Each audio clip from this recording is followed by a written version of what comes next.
Happy New Year, all. Good morning on this beautiful Saturday where I'm coming from you in St. Louis with we've got a slight dusting in As did we. in Chicago, which is good. But I'm here with Dr. Alexander. We're excited about the prospect of another, day, but another year as well. And we have an ongoing series that we plan on executing if it's the Lord's will and we live in what Dr. Alexander clinically calls healthiness is when, part of healthiness is when one can recognize patterns, pattern recognitions. So as a community, what patterns exist, which ones should we recognize? And as he has in the past with his consistent brilliance, Dr. Alexander has presented us with some of the accomplishments of many of those who are ancestors now, as an ongoing fight for our humanity in this space and in these artificial territories that we call the United States. So we want to dive into that directly today. And with no further ado, my Morehouse brother, good friend, happy Founders Day to you and all the other, you know, near D Wells that are running around hollering yo-yo, but no, my good friends, many of my good friends are Noops. But happy Founders Day, and certainly been great making acquaintance with your past pole mark. I shouldn't say making acquaintance, but becoming friends with your past pole mark, Reuben Shelton. That's been a joy, a plus. But anyway, without further ado, Dr. Charles Alexander. Good morning, good brother. Good And morning. thank you for the Founders Day shout out. And again, Happy New Year. And I hope that you and everybody who's within the voice and viewing range, I hope everyone had a great holiday. Um, we're going to talk about we're, we're going to couch our conversations going forward very decidedly in a space that we've referenced frequently, and that we actually initiated towards the end of 23, where we want to start to use and be more intentional and more consistent in our use of excuse in our use of the you know it, as they've been referred to, as some of our other works have been referred to some by our other scholars as the wisdom text. And when I'm using it right now in a contemporary sense of the wisdom text, it kind of speaks to what you said, Larry, in terms of even how we conceptualize the voices of our ancestors, right? And so we oftentimes we talk about the ancestors. We are our ancestors' wildest dreams. But again, I'm a person. We got to operationalize these terms in order for there to be, real meaning and power, value, right? We have to operationalize the terms and the content in order for us to benefit, right? And so when we talk about the ancestors, we have to talk about a couple of things: Sasa and Zamani. All right. So loosely defined, the Zamani, those are our ancestors who most of them come from, most of them exist in the distant past. But there are also some relatively contemporary folks, because what it means is these are the folks who've done good deeds on the behalf of our people.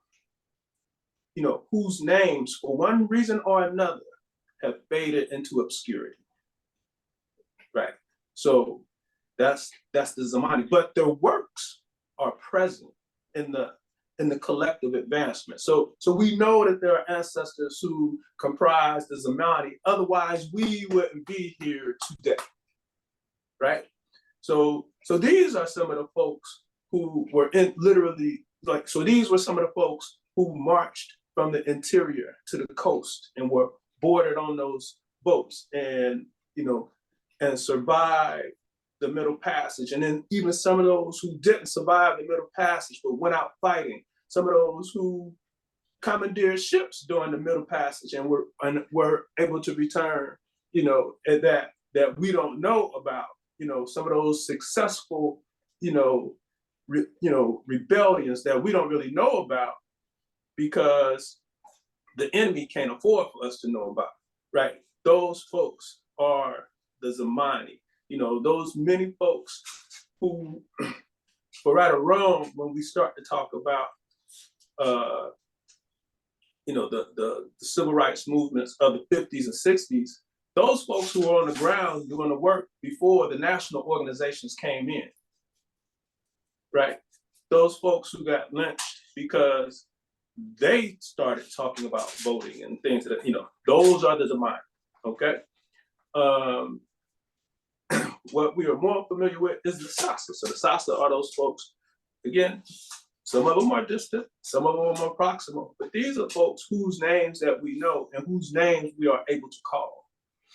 And so what I'm proposing today, the way that we got to move forward with this is that it's not enough to just say, call out our ancestors or whatever. When we know the names and we know the works, we have to start to really look at the works with a critical eye, right? We could do a full analysis and synthesis, and we can look at the best of the work and where it was lacking. But what we got to do is take that work, use that work as foundational work, and then be able to leverage that to continue to fight.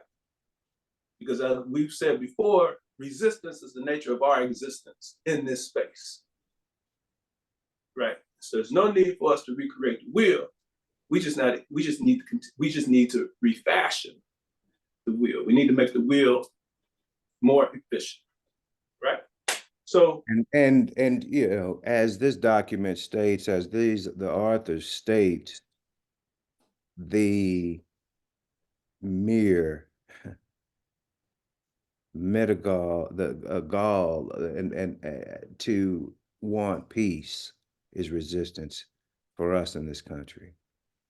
This document, the author frames how W.E.B. Du Bois and Paul Robeson were indicted for wanting nothing more than to be left alone and to assert peace.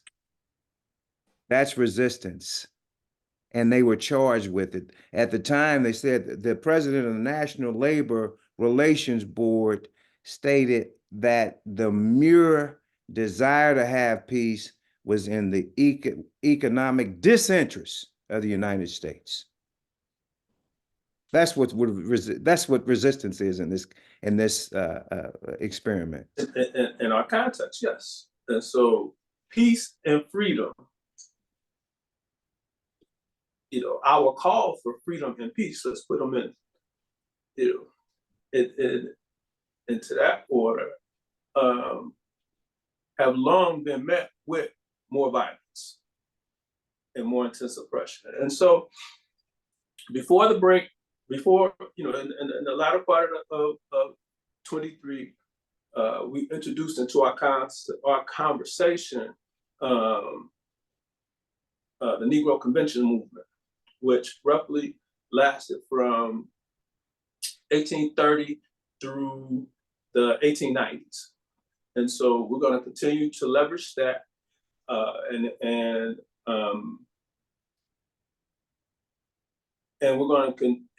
we're going to also include, all relevant historical occurrences, right? And so we will continue, we're going to have to revisit, the Revolutionary War and the establishment of the Constitution. We're going to have to revisit the Civil War. We're going to have to revisit all of the constitutional amendments and congressional acts that existed between, really from the time, well, from the initiation of the Constitution, you know, forward. So definitely that period of time between the Constitution and the Civil War, so things like the Fugitive Slave Law, and then after that, the 13th, 14th, and 15th Amendments, of course, right? And then all those pivotal things that have occurred all the way to the present. And so we're going to start this new year off with We Charge Genocide.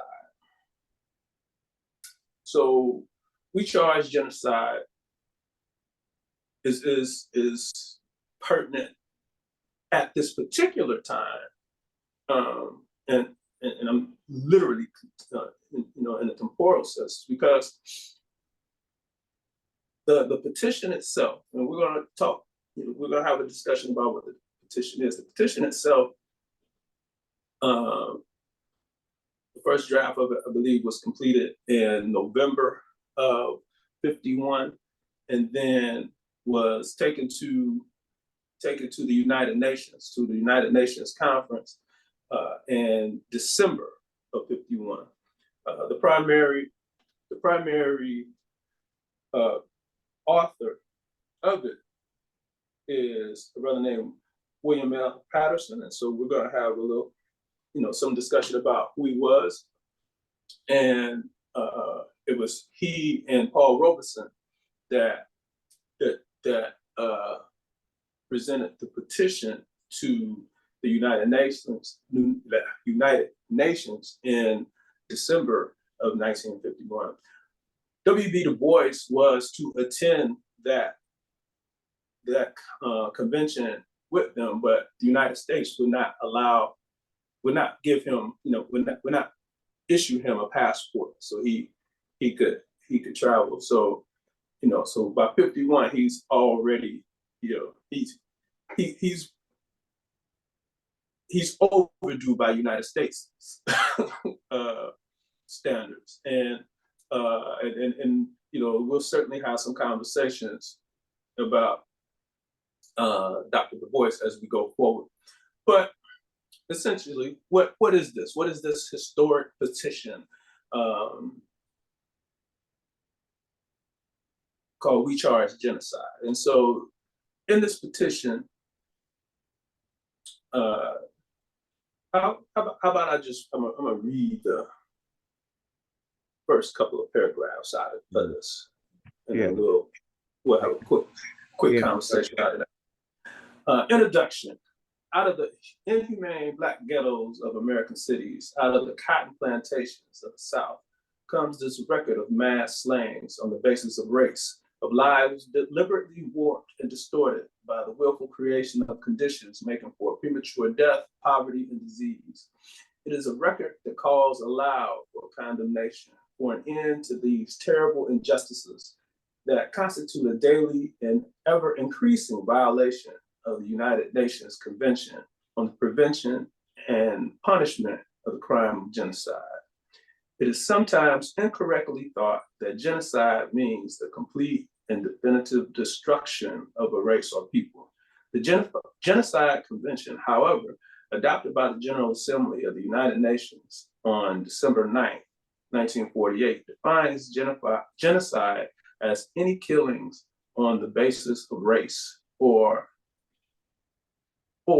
in its specific words, as killing members of the group. Any intent to destroy in whole or in part a national, racial, ethnic, or religious group is genocide, according to the convention. Thus, the convention states causing serious bodily or mental harm to members of the group is genocide, as well as killing members of the group. And so that's the foundational piece there. what are your initial thoughts about that, attorney? I think that number one, I want to get back to an earlier statement that you made about being our ancestors' wildest dreams.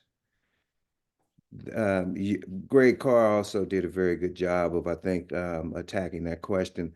So, number one, how many of our ancestors wanted us to speak the language we're speaking right now? You know, if we want to go back, when we act like our history started with slavery, but you know, many of our ancestors wouldn't. So, and number two, when you lay out an argument as clear as that argument is that you just read in the introduction, with respect to the vilest of acts that one could commit to eliminate someone because of their membership to a particular race or group, uh, we've got to redefine a number of things. We and the you know Harriet Tubman was right. I would have freed 1,000 more slaves had I known they were slaves. And we do not have a very, very good grip of where we are and the nature of the relationship that we are propelled into, because the exact same conditions that this incredible group are addressing are the same conditions that we're addressing today. And when you look at their definition of genocide, and it expands as you get into the document, um, you know, this violence can be economic, it's political, it's educational, and just your mere presence has evoked these responses. You have not done anything. So my general thoughts on that is that number one, it's a constant call for dedication, advanced dedication, um, and this notion of freedom is a full-time 24-hour 366 day a year job. We can never take our hands off the rope here. We cannot. We don't have a day where we can live in frivolity, because it is just that serious, in my opinion. I'm not to say that we're going, we need to grind to the point where we, wear ourselves into, congestive heart failure, diabetes, and obesity. But this is work that has to be done every day. I don't care what your occupation is. Absolutely. And, and to your last point, we're going to weave because the content dictates that we weave and integrate into our discourse, as pretty much as we've always done. Very intentional commentary about health and well-being, mental, emotional, physical, the whole nine, because these are the things that are the manifestations of the harm done as a result of genocide, right? And one of the things that I've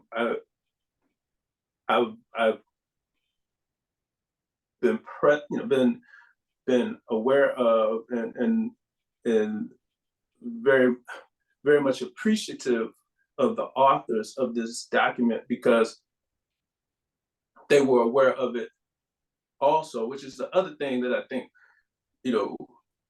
when I question, our thoughts about the the thoughts and the import of our ancestors, how at one and the same time we can we could say, say these things lauding our ancestors, and then we oftentimes have this very arrogant notions about what we know now versus what they knew then.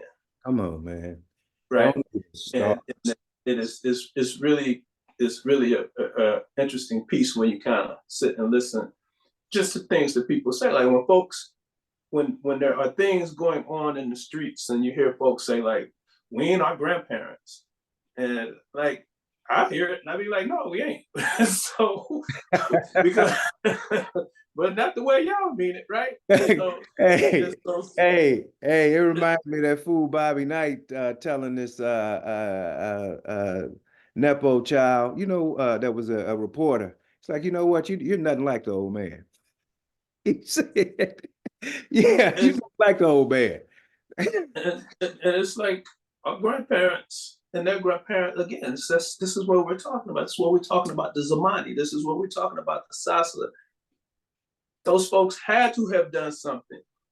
Otherwise, we wouldn't be here. We wouldn't be here And because so this thought that somehow there was no, which is why the convention, the Negro Convention literature is so important. it is. Because this thought that, we are, um,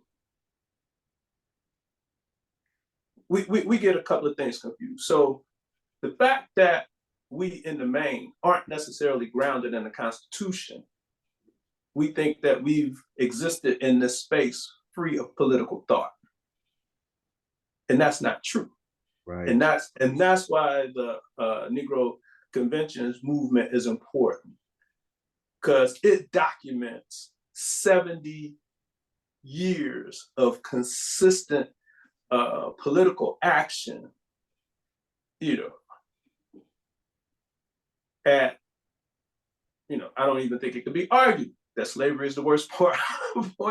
It's, slavery and Reconstruction are the, worst possible scenarios, right? So in the midst of that, there was an agenda established that over the preceding weeks we're going to show has more or less lived from 1830 to present. And what we need people to understand is not that we don't have an agenda, but as Attorney Fields and I discussed in the pre-show, it's not that we don't have an agenda. It's not that we don't have a game plan. It's that we have a formidable foe. And I think sometimes, in fact, I believe that sometimes because we live here and and are subjected to the propaganda, we're not always clear of the power of the United States. And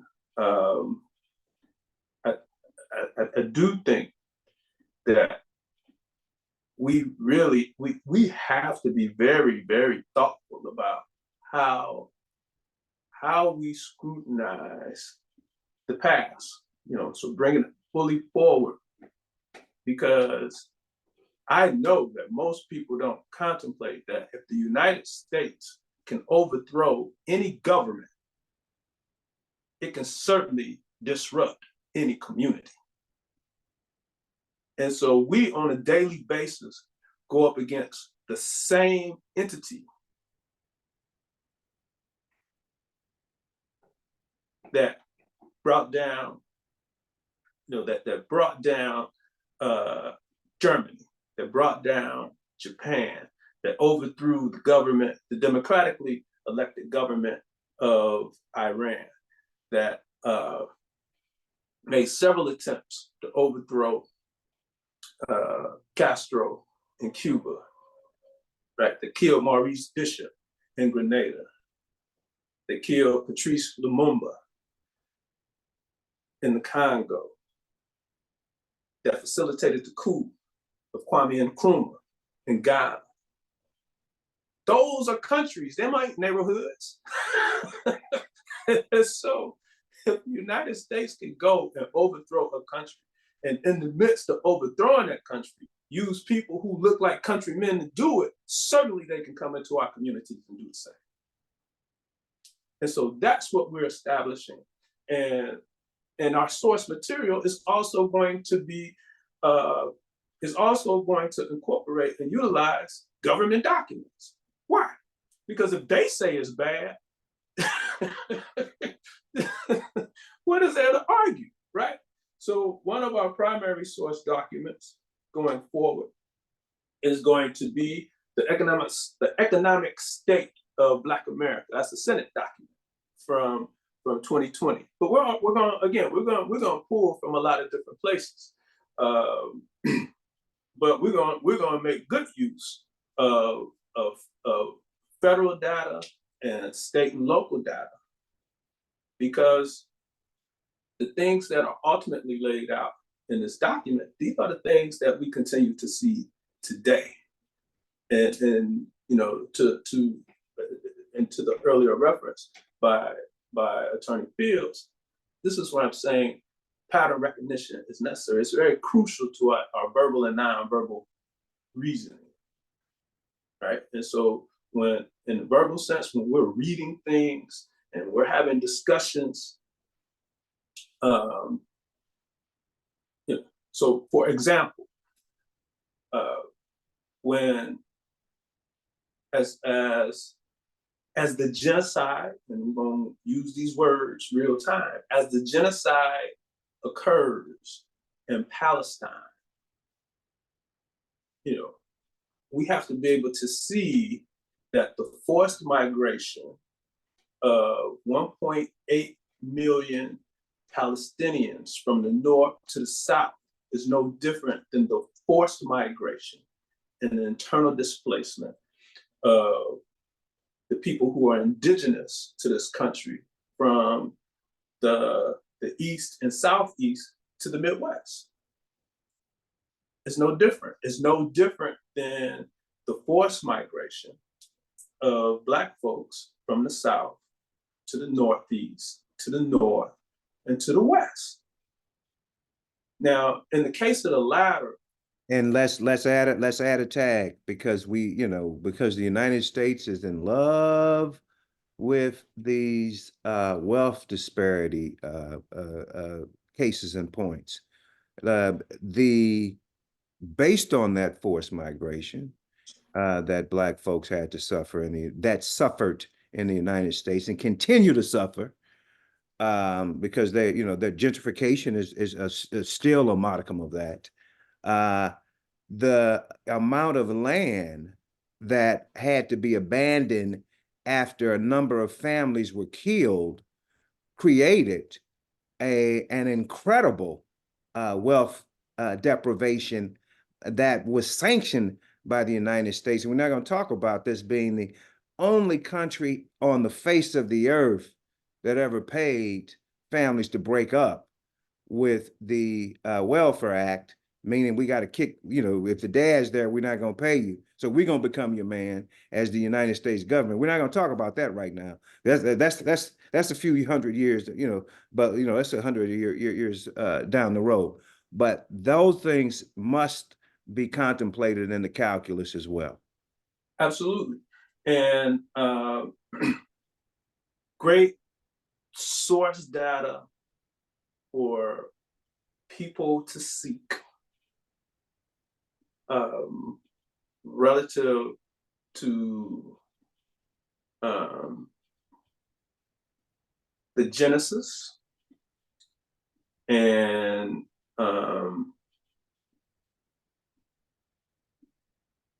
the perpetuation of the wealth gap. Great source is the Federal Reserve and the Federal Reserve Bank of St. Louis in particular. Great source material. So we'll be integrating that information as well as necessary. But see, you just man, you're just pregnant with incredible information. Um, we don't. I don't think we have a firm grip on who the Federal Reserve is. I don't think we so, know. I don't so think we're we gonna, know who the Federal Reserve actually is. and I And think that, this well, gas go ahead. that is done, we don't do a good job of even getting through that. And so I think what will be necessary is that each time that and we can do it in the context of this, in our subsequent shows, is, as we identify. So like today, we're gonna say a little more about the United Nations. As we're introducing, these government entities, whether they're national or international, we got to define what they are, when they came into existence, what their stated purpose are, and what their actions are today. And who they are. And everybody knows that I don't mean to be condescending because this is a very, very brilliant artist, but everybody knows what the Federal Reserve does. But who is the Federal Reserve? Right, right. We've got to get into And, that. And I think and, that and I think I agree. I think that our conversations have to be a little more intricate around some of these things. We need to provide folks with a little more detail. I mean, we've talked about before, oddly enough, that in this moment we're having a conversation about the uh, Federal Reserve. I'm not opposed to financial literacy, but this thought that somehow that we exist in the United States in the manner in which we exist in the United States is simply because we lack financial literacy is ahistorical. and it is. so It and is. so we need literacy, and not literacy from the point that we can't read, literacy in from the point of view that we don't necessarily read with comprehension. And even what I mean by that is that when we're reading and when we're having discussions about these things that shape our lives, that literally shape the quality and longevity of our lives, we don't know what these entities do. We don't know why they exist. We don't know what they do. And it is necessary for us to know these things in order for us to act. And so in that regard, financial literacy is necessary, right? So I'm not saying financial literacy isn't necessary. I'm saying financial literacy, our lack of financial literacy is secondary to genocide. It's just a manifestation of genocide. It's a And so violent act. It's a violent it's act. a violent act. In the And so, 19 in the yes. 1920s and the 1930s, when the Federal Reserve did not guarantee all of those banks that had the deposits of black churches around the country, and you deprived them of all of that wealth. You took the wealth from the churches and those communities. There have been very few acts as violent as that. And the important point about that there, Attorney Fields, is that so like this here's one of our great misunderstandings. And so the thought that we lack wealth principally because of the Brown decision and our willful decision from that point forward to, choose white business, i.e., white banks, versus our own. That's Uh-huh. that's that's historically inaccurate. We didn't. We lost. I think we probably lost 30% of however many banks we've ever had, either in the midst of the depression or like within 5 or 10 years of the period. 5 or 10 years before the period. That's clearly defined as the depression, and maybe 5 or 10 years after that period. That's when we lost black banking, right? And everything since then has just literally been piling on. It's just problem after problem after problem after problem. But that's why we got to go to the data that's produced by the Fed, because it's going to lay that out. And so when when we get to this, so we'll sync this up so that we can kind of match up the evidence from the petition with we'll sync that up with the economic state of Black America, and then we'll weave the Fed info into that and whatever other necessary source information. And the other piece that we'll make sure that we continue to do is that we got to have people thinking about this, not just in terms, of national, state, and local politics, but also, again, to have people with more of an international mindset, right? And so, so for example, if we got to imagine what is going on, right? So this group of individuals, the Civil Rights Congress, that's who actually compiled the petition. And so the Civil Rights Congress was a organization founded in the 40s, I believe, and it was a socialist, Black socialist, left-leaning organization, and this wasn't the only thing that they were involved in, but this was a primary thing that they were involved in. But they were involved in, labor rights disputes, and they were involved in civil rights disputes as well. And so we'll have need to discuss them as we move on, beyond just the context of this document.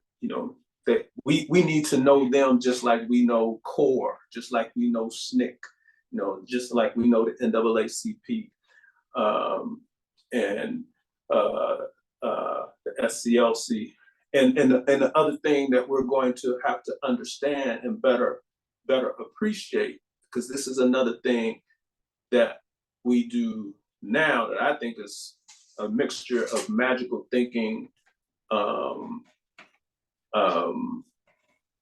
miseducation, and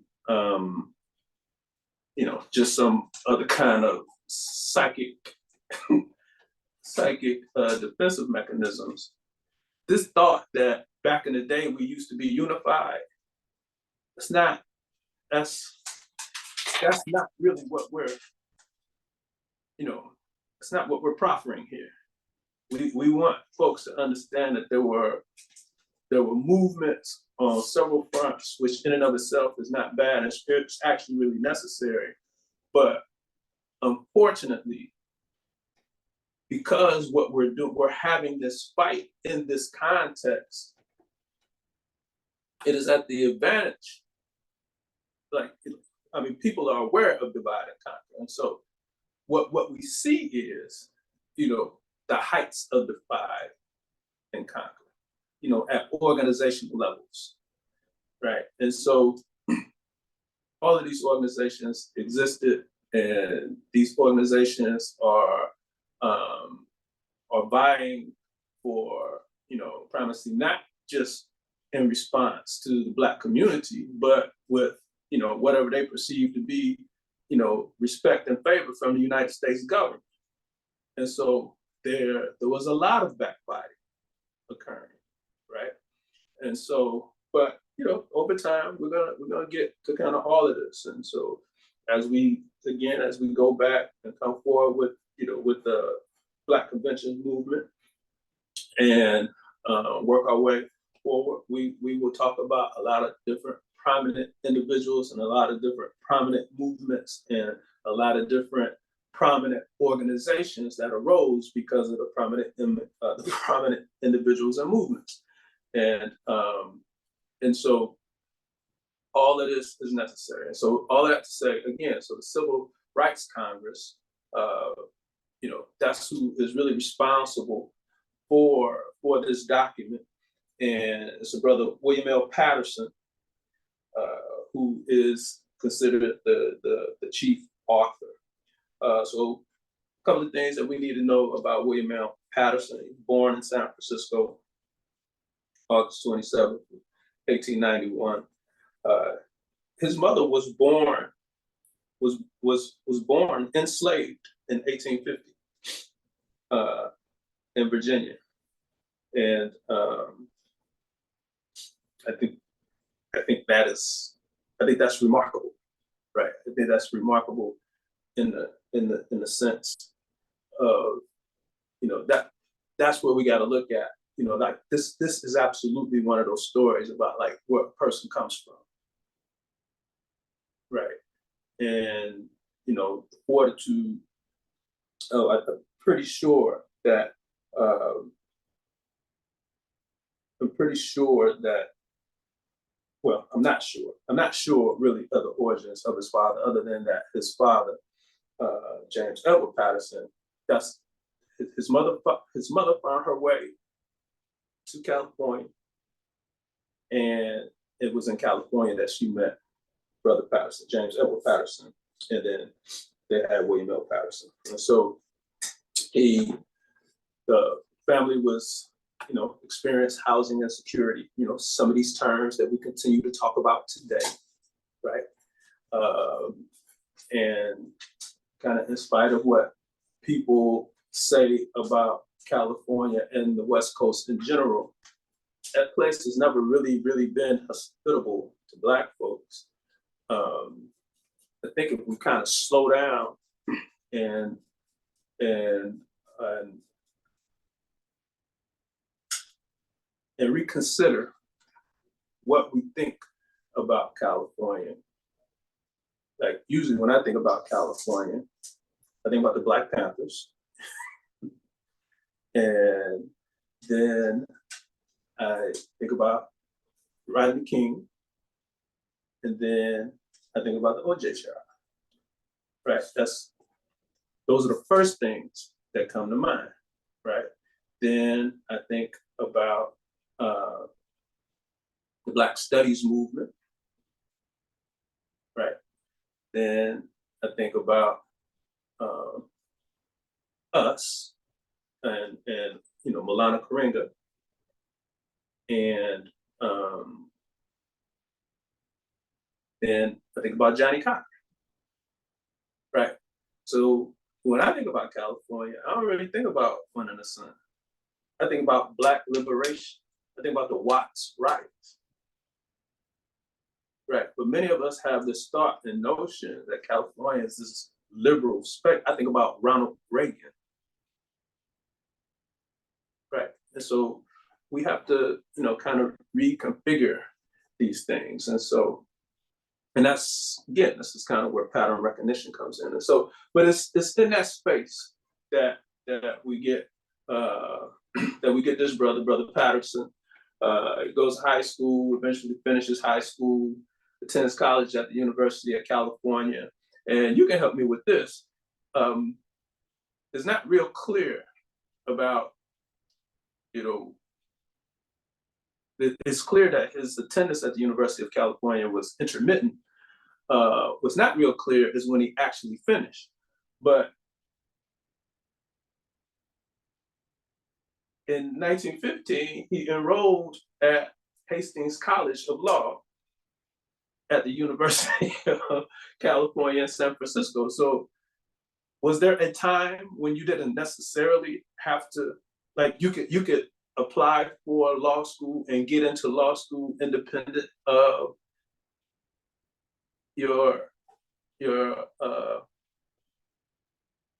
independent of your successful completion of college?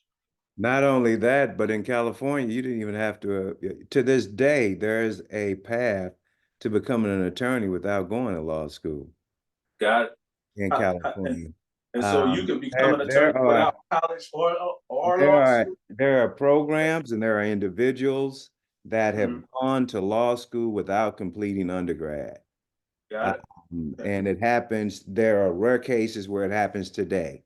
And Got it. that very well could have been the case. One of your classmates went to Hastings from Morehouse. That's from St. Louis. Guy. I think Guy went to That's where Hastings. Guy went. Yeah, I think Guy went to Hastings. Got it, got it. I believe so. But yeah, that's something. But I want to go back just a second at me, and I want you to come right back to William. But as you talked about, earlier, the Sassazumanis, the before I went to Morehouse, I pledged Alpha, and I pledged a chapter called Alpha Eta. Awesome Alpha Eta. Always hated. Alpha Eta initially was founded at Harvard University. That's where the chapter was chartered in 1922.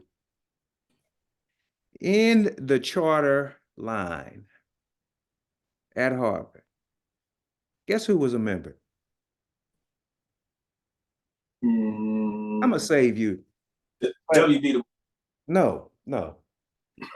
Charles Hamilton Houston Charles Hamilton Houston. was Not a like my charter favorite. was a charter member of Alpha Eta. My favorite attorney. Your favorite attorney, my favorite attorney. So we talk about these things. Was that an accident that I pledged Alpha Eta before I went to Morehouse? That I stated that I wasn't going to Harvard, but Harvard came to me? So these notions. Now, this is the man. Now, for those of you all, That's the Sasa. talk to me. Talk to me. Talk to him, Doc. I was just saying that's the Sasa. You could go ahead with that. That's what I'm that's what I'm positing. saying. That's why I brought it up. That's why I brought Yeah, it up. so I'm positing him, And and so, so so those of you who are unfamiliar with him, he is the architect behind the dismantling of Jim Crow. He worked himself tirelessly to death. He's the one that trained Thurgood Marshall, it's Constance Baker, who has a stamp that we need to go out and get. She has a stamp that came out this week. what's the other brother's name? Spotswood. Spots, yeah, Spots, Spots, and his protege trained all of them, and created the bar at Howard's Law School that they maintain to this day. And And so he set up the strategy the for the suit against the University of Maryland, the University of Missouri and then and the use that University of Oklahoma. to Yeah, do games versus Canada at the Gaines University versus of Canada. Missouri. That's correct. That's correct. Yes, all of those were his progeny. Brown versus one. Brown. All of those were the direct work of his strategy. And there's some other. He's the founding dean of the law school. He's the founding dean of Howard. He left Harvard to go to Howard. I mean, is that ring? Does that make So a sense little this week? different. So a little different Does than that what does, we does see that make now sense this with our week? HBCUs, where we have What? folks leave our HBCUs to go. Our black talent, our professors and things of that nature, they leave the HBCU and seek in search of the Big Ten and the Ivy League ACC, and so they would yeah, leave, but we fully have tenured, full head coaching jobs to become an assistant to take that money somewhere else in the ACC. and I understand his goal is to be a is to be a Power Five head coach, and that's fine. And I, my point is he ain't the only one that does it. And so, but in the heat of this thing, for the for reasons that will become clear as we proceed, Charles Hamilton Houston left Harvard to come to Howard and build a legal infrastructure that literally freed the people. And why does that ring so different this week as we see folks under fire at Harvard? As we see folks As under we fire. see Black folks that have done everything right in their life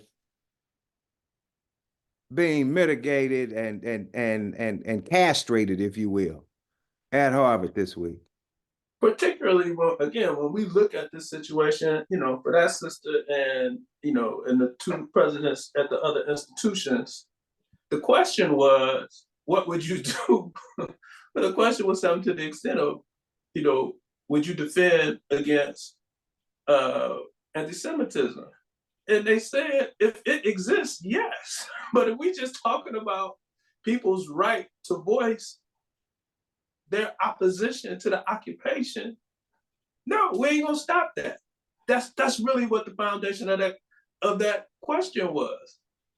And so, and in the midst of all of this, what they haven't established, and this is kind of where you get to see the power of of um, of white supremacy in its in its grandest manifestation, and then how you get to see how white supremacists are able to utilize the Constitution, you know, at their discretion, literally, right? Um, what each of those presidents was arguing was a, you know, a right to assemble and a right of free speech. That's what none of those presidents were arguing that anybody that stood in opposition to the occupation, which is in fact the illegal act. So the only illegal act that's occurring within the context of the conversation is the occupation of Palestine by Israel. That is it. There's no like situation occurring in the United States, endangering Jewish students on any campus. Now, that's not to say that they might not fall a victim to some individual act. I'm not saying that, but what I am saying is that even once they get through saying all of this stuff, that's not really what the conversation was. That's not what the question was. And all of the, I know two of the presidents maintained their tenured position, and her sister was one, right? So she was one of the two that maintained their tenured position at their respective institutions. I think that third president, I think she's out altogether, right? I think there was one that fell early. Then Harvard's president, and I don't think they bother it. They're going to They bother haven't bought. the Okay, okay. MIT. They're not going to go All over to MIT. right. But, So, and I think Dr. Carr is the one that stated that they won't go over to MIT because that's where all of our defense mechanisms come from for the country, and we're not going to disturb that. they don't want to bother that much. We're not going to And disturb so, that industrial project. but yes, it is absolutely necessary that we know and understand Charles Hamilton Houston, because without a Charles Hamilton Houston, we don't have the legal infrastructure that, so really what happens is that uh, the work that his prominence is, I believe, intentionally, let's say, overshadowed by the totality of the work of the NAACP, and more specifically Thurgood Marshall. When in reality, if there's no Charles Hamilton Houston, then there is no NAACP Legal Defense Fund, and there's no there's no Thurgood Marshall, and there's no all of these all of these other folks who've done this work that has resulted in us being who where we are. So he would be a good example of someone that you could argue, that so this could be conceptually, this could be kind of transient, right? And it can be kind of regional. That it could be argued that Charles Hamilton Houston is Zamani, to the degree that most people don't know who he is. Know his work, Live his work, benefit from live his work, benefit benefit from his his work, work, but don't know who he is. But who he is. now the folks who didn't know who he was, after hearing us, for them, he is now Sasa. Right. Right. And And he is a great example again of how it's not just about calling our ancestors, it's about knowing who our ancestors are and the work they did, and how do we operationalize and implement their work today. And so, you know, so how are we honoring Charles Hamilton Houston? We building a case, right? And we're going to take established precedent from all of the source material that we've referenced before, and we're going to build a case, and we're going to use that case not only so not simply so that we too could charge genocide. That we want to establish that that is a state of being. This is the nature. This is what we live in. We're doing this primarily because that's what we say the show is. We're just trying to level set. We're trying to get people to understand that this is literally the state of Black America. And we want to be very intentional about how we got here and why, and what we need to do to continue to resist the onslaught. And how to be here another 100 years Yes. in a state of freedom. That's Yes. what do we need to be doing today to make sure that 150, 100, 200 years we're free. That's what we need to do. So, but let's get back to Mr. Patterson. We're in 1915 when he's at Hastings. Yeah. So he finishes up Hastings, and then he leaves Hastings and he goes overseas. And I think not that this stuff isn't happening now, but I think that's another thing that we have to. I just think we have to have a greater appreciation for, is that I'm of the belief that we're getting increasingly more insular, and we meaning Black Americans. And a lot of this has to do, again, kind of with the miseducation, and a lot of it has to do with the fear of this oppressive society.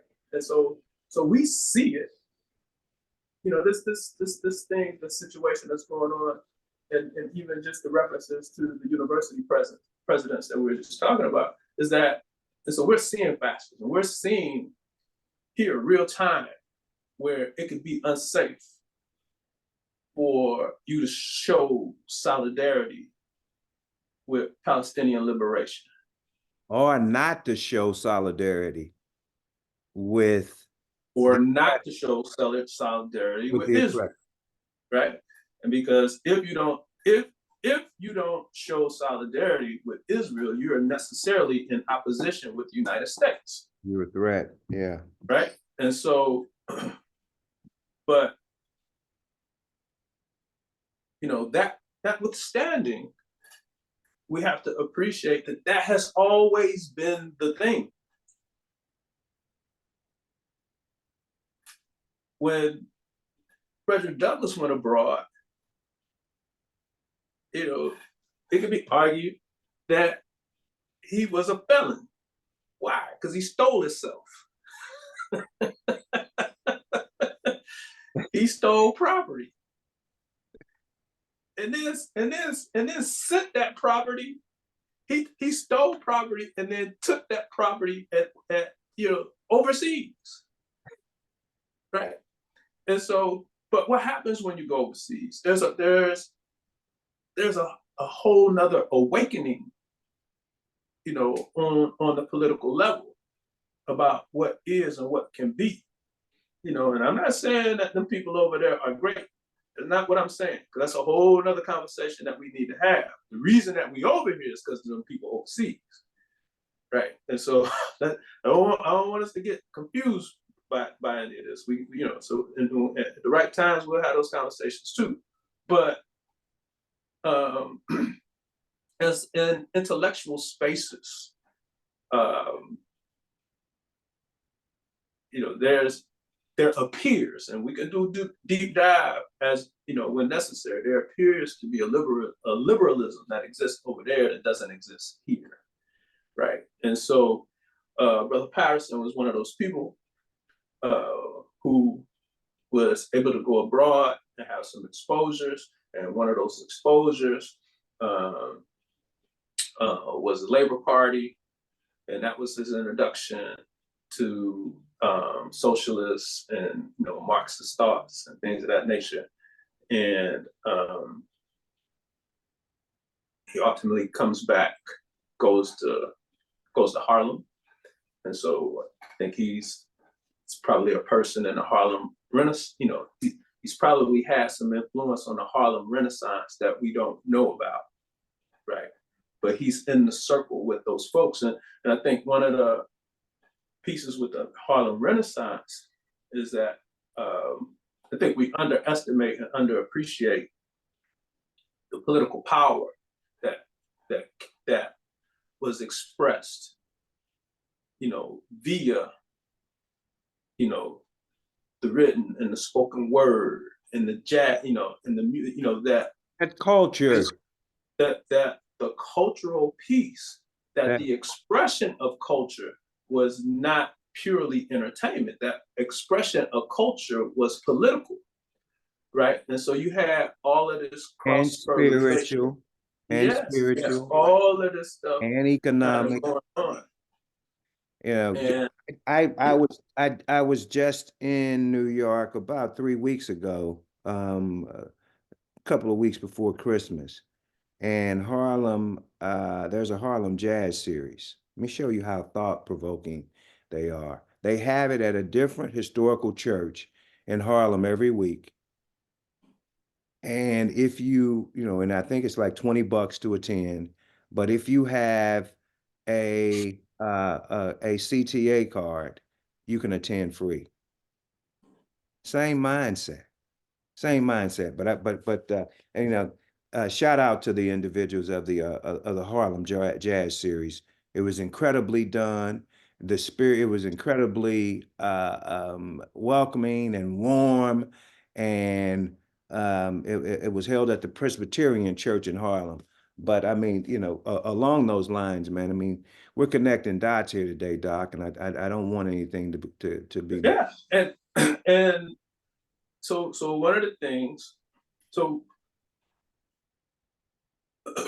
folks should be familiar with the Scottsboro Boys, right? And so this occurred in Alabama. We have these young people, they're they're for whatever reason displaced. Either they run away or they're orphaned and abandoned or whatever, but they find themselves, on these trains, and there's a group of young brothers and then two young white women or white girls on the train, in this particular box car.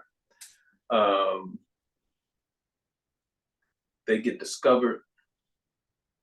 I think the police, coerced women into saying that they were sexually molested or even kidnapped. So some unreasonable thing. And so I think initially they both say it happened, and then at some point one of them kind of recanted the story. But anyway, you get these young men, the Scottsboro Boys, on trial. So it's I think it's pretty widely known about the involvement of the Communist Party in the defense of the Scottsboro Boys. I think that's probably, for those that are familiar with the case at all, they probably know that that was a space where the Communist Party was very active. Now, in that same space, there's a lot of question and a lot of discussion about the motive. And so, did the Communist Party do it because they thought it was right, or did they do it because they thought they could swing people to the Communist Party? or some combination of the two, right? So there's conversation about that. But one thing I know that 90% of people don't know, at least 90, maybe 95, maybe 99% of people don't know, that one of the primary fundraisers for the defense of the Scottsboro boys was think Alabama, think civil rights, think bus segregation, think bus desegregation. Mm-hmm. How about we think Rosa Parks? Mm-hmm. So Rosa Parks wasn't just some, first of all, she wasn't no old lady. She was 42 when she was sitting on the bus. So let's scrap that old lady. I was tired. That she wasn't old. She wasn't even old by those by time period standards. She was 42. But anyway, Rosa Parks was an organizer before she sat on the bus. The reason she sat on the bus is because she was an organizer. She was active in the movement for years. And so the Scottsboro Boys was one of the things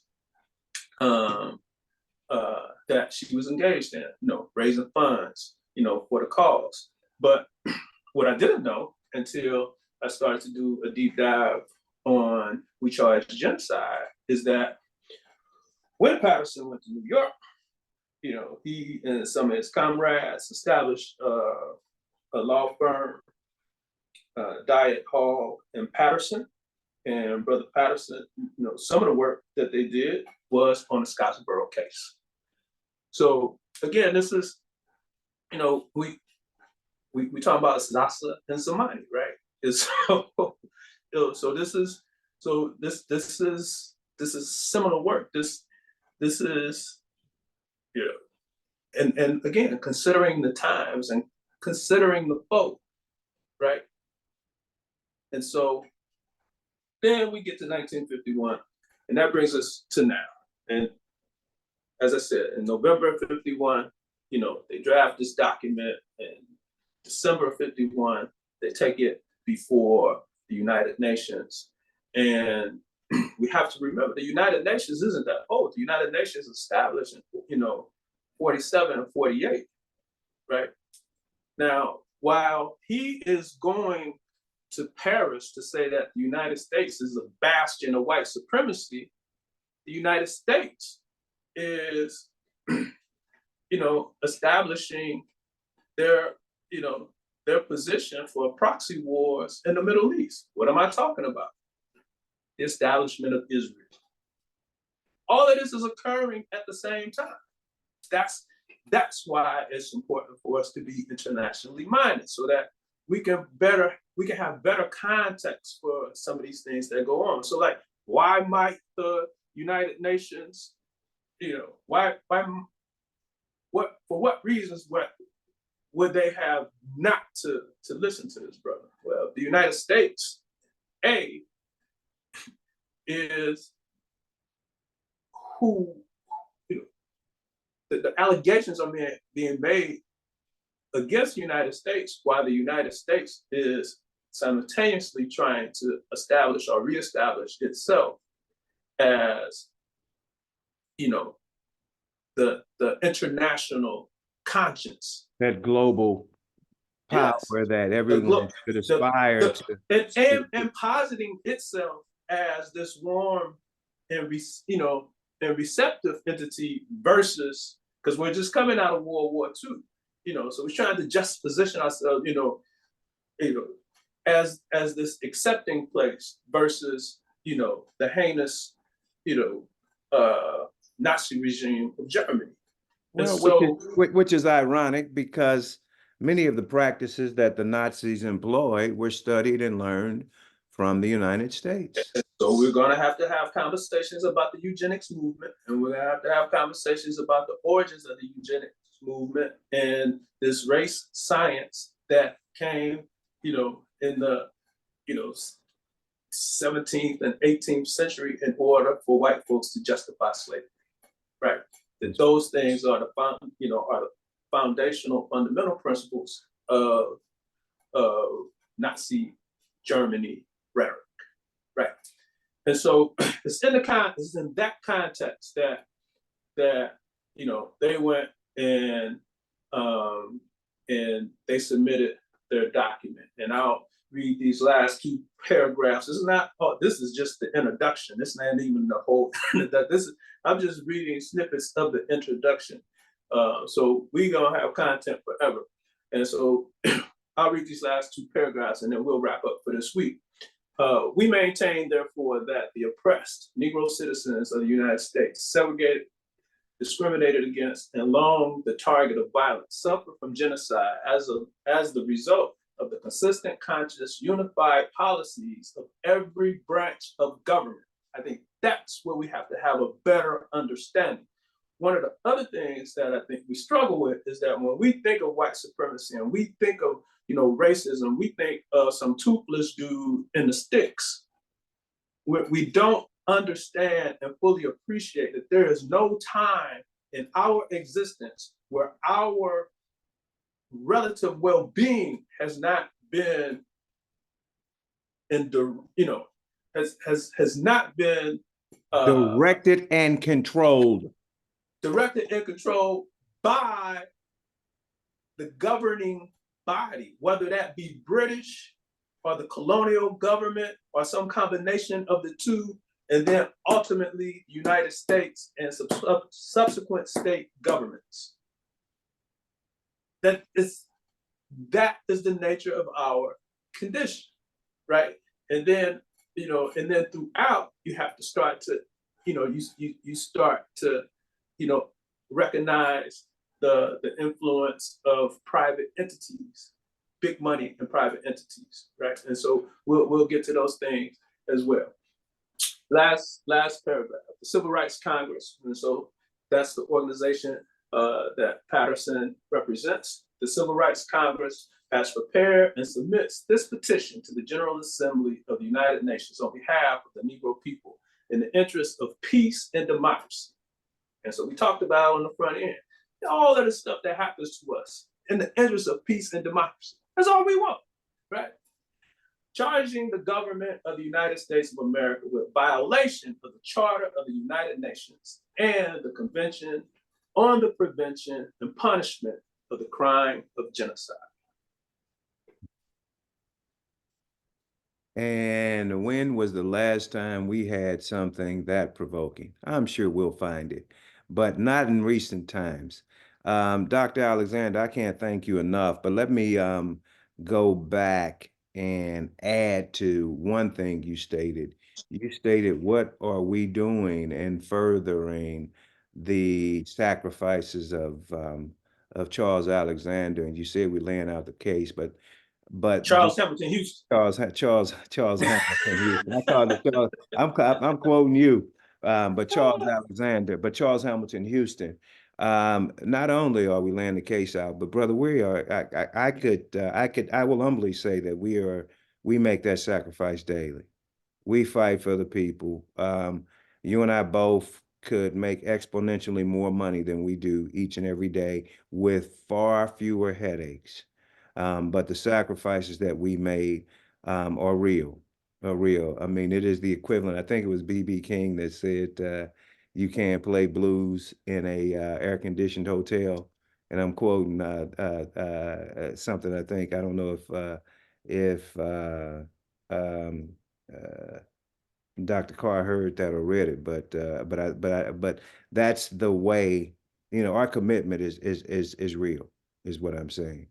And so, we are here with the 200-year plan for the liberation and betterment of everyone that so desires to be free, because some folks don't want to be free. But those that want to be free, that's what we want. And we want those without the violence that we've had to depict. Family violences, if we go back, both of our families on both sides, I'm sure we can go back and identify the violence that has been castigated on us by and endorsed by the government in many aspects. And it's we seek freedom, health and security for those that are entitled to it. So I just wanted to add that. Doc, do you have any closing statements? Uh, just encourage people to just, if you just do a search for "We Charge Genocide," you can bring up the document, become familiar with the document, and that'll help you to just, better appreciate some of the conversations that we have going forward. If you go to Negro Conventions, I think it's negroconventions.org.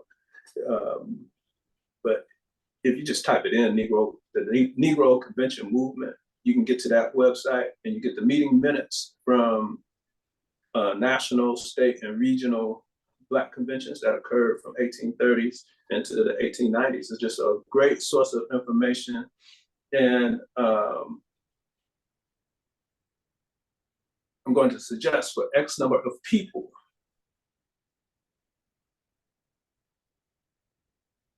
any one of those documents, or both of those documents, or all those documents, whatever, they're the antidote. Is that just having this information helps you to feel better, helps you to feel better equipped. That part right there just cannot be um, overstated. When you know how you got someplace, you can answer those questions to your being. Because if you're not careful, this place will gaslight you into believing that you're not entitled to anything and that it is your own fault that you Your don't own have. thought. And it's not. And so to the degree that we are victims of genocide, that type of belief clinically is called blaming the victim. We victim blame on a daily basis. We don't even know we victim blame.